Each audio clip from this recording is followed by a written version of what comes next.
Okay, class. Today we will learn about Pythagorean theorem. So, get out your notebooks. Hey, Dark Hammer Bro, are you chewing gum? No, I'm not chewing gum. Then what are you chewing? It's ice.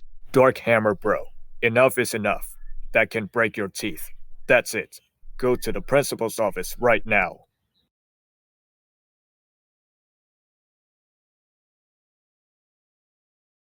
So Dark Hammer Bro, why are you here in my office? Tyler B sent me here because I was chewing ice in class.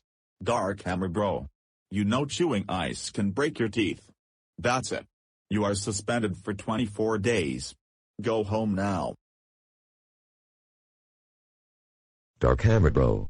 We can't believe you chew ice in Tyler B's classroom today and got suspended for 24 days. That's it. You are grounded for 500 weeks.